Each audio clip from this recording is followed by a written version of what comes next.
प्यारे मित्रों, नमस्कार, जय हिंद, वंदे मातरम। आप सबका आपके अपने यूट्यूब चैनल में हार्दिक स्वागत और अभिनंदन है।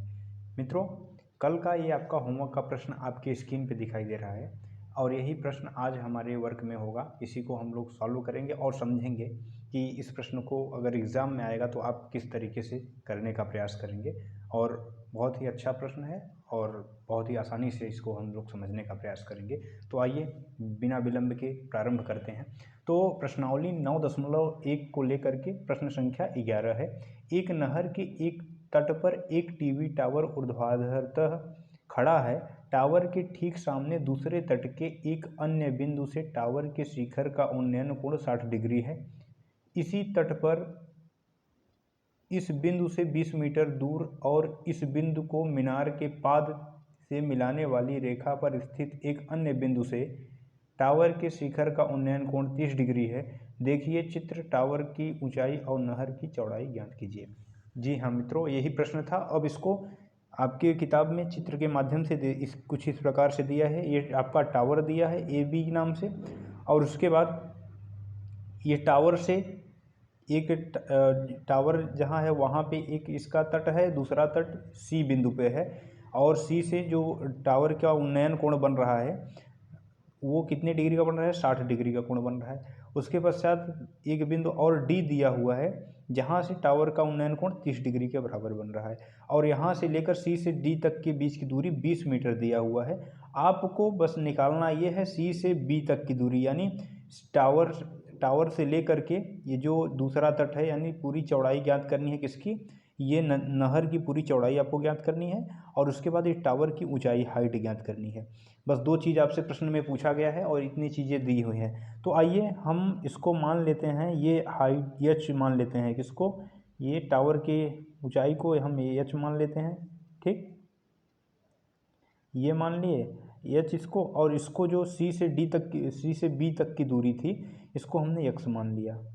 ये हमारा क्या है, x हो गया। यहाँ से इस बिंदु से यहाँ तक ये x, और ये हमारी ऊंचाई h हो गई। अब इसके पश्चात हमको ये ध्यान देना है कि 30 डिग्री में रखना है मान और 60 डिग्री में रखना है।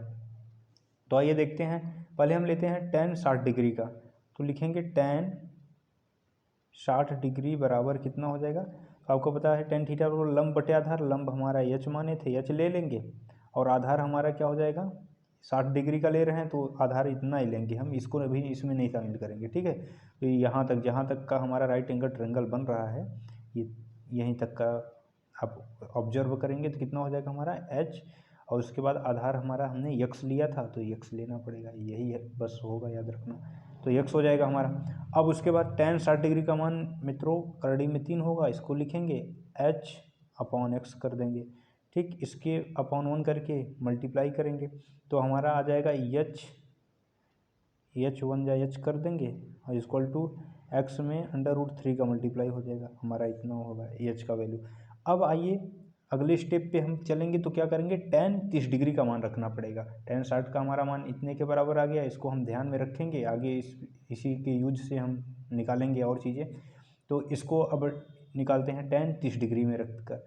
tan, एक स्टेप यहाँ हमारा ख़त्म हुआ, tan 30 डिग्री बराबर लंब बटे आधार ही करना है, h हमारा लंब हो गया, आधार हमारा इस बार क्या शामिल होगा, आधार पूरा यहाँ तक, यहाँ एंगल बन रहा है तो इसके जहाँ राइट एंगल ट्रायंगल बन रहा है, राइट एंगल यहीं बन रहा है, तो यहाँ तक का पूरा ऑब्जर्व करेंगे आप, कितना हो जाएगा, ये 20 मीटर ये प्लस x, ये यहाँ से यानी कि C से D तक की कितना है डिस्टेंस, 20 मीटर है, और फिर उसके बाद B से C तक का डिस्टेंस x मीटर हमने माना था, इसलिए अब ये पूरा रखना पड़ेगा।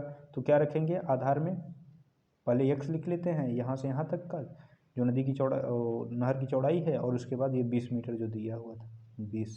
ठीक, अब tan आपको पता है 30 डिग्री का मान क्या होता है, 1/करड़ी में 3 लिख देंगे, और h का वैल्यू हमें क्या निकल रहा है, x करड़ी में 3, तो इसको h की जगह हम रख देंगे x, यही वाला मान रखने जा रहे हैं, x करड़ी में 3।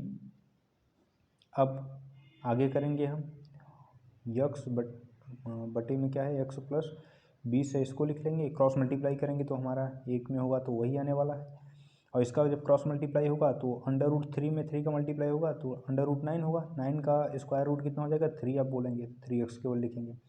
अब उसके पश्चात इसको सॉल्व करेंगे, 3x इधर आएगा माइनस हमारा 2x बच जाएगा, यानी x पहले से इधर है, 3x इधर आया -3x हो गया, पूरा स्टेप ले लीजिए। और उसके बाद 20 इधर आएगा माइनस का 20 हो जाएगा, और x में से 3x निकलेगा क्योंकि माइनस वाला ज़्यादा है हमारा, इसलिए माइनस का सिंबल लगाएंगे और x लिख देंगे, -20 है तो -20। x इज इक्वल टू -20, ये मल्टीप्लाई इधर हुआ, इधर आएगा डिवाइड होगा, माइनस का 2, माइनस से माइनस कैंसिल और 2 से 20 कैंसिल, तो आ जाएगा हमारा कितना आंसर 10 आएगा। 10 मित्रों हमारा क्या है 10 मीटर, ये हमारा किस चीज़ का आया, तो आप बताएंगे कि ये नहर की चौड़ाई जो थी ये आया, क्या है नहर की ये चौड़ाई है, ठीक है। ये नहर की चौड़ाई हमें यही पहला प्रश्न यही दिया था, तो ये हमें निकल आया। अब दूसरी चीज़ हम निकालना चाहते हैं हाइट इसकी, तो हाइट निकालने के लिए क्या करना पड़ेगा, हाइट में यहाँ हाइट h बराबर है, इसी में रख देंगे h का वैल्यू हम, तो आ जाएगा हमारा। तो यहाँ यही चीज़ फिर ले लेते हैं हम हाइट निकालने के लिए, h is equal to x √3, x का वैल्यू 3 आया है, सॉरी 10 आया है, तो 10 लिख देंगे, 10 √3, केवल x की जगह यही हमें रखना था, रख दिए। यानी ऊंचाई हमें मालूम पड़ गई, टावर की ऊंचाई ये है, क्या है टावर की ऊंचाई या हाइट। मित्रों उम्मीद करता हूँ ये प्रश्न बहुत ही आसान था, आप अच्छी तरीके से समझ लिए होंगे। और इस तरह के प्रश्न अगर आपके परीक्षा में आ रहे हैं तो ये समझिए कि ये आपके मुफ्त के नंबर हैं, अगर थोड़ा सा आपने इस पर मेहनत किया है तो आप अच्छे से कर जाएंगे और इसमें आपका एक नंबर भी कटने वाला नहीं है। और इसी के साथ मित्रों अब कल का जो होमवर्क है आपका, आपके स्क्रीन पे इस प्रकार से है, ये आपके होमवर्क का प्रश्न है, प्रश्नावली 9.1 का ही प्रश्न संख्या 12 है, जो इस प्रकार से दिया हुआ है। 7 मीटर ऊंचे भवन के शिखर से एक केबल टावर के शिखर का उन्नयन कोण 60 डिग्री है और इसके पाद का अवनमन कोण 45 डिग्री है, टावर की ऊंचाई ज्ञात कीजिए। अवनमन कोण के बारे में आप अवगत हैं कि अगर हम अवनमन का अर्थ हमने बताया था, नमन करना यानी झुकना होता है, यानी ऊपर से हम कोई चीज़ झुकते कब है, जब ऊपर से नीचे देखना होता है, तो इसलिए झुकना यानी नीचे देखना, और जब हम कोई चीज़ ऊपर से ऑब्जर्व करेंगे नीचे की तरफ तो वही हमारा अवनमन कोण होगा। आप इसको अच्छे से करिएगा। इसी के साथ आपका दिन शुभ हो। जय हिंद, वंदे मातरम, भारत माता की जय।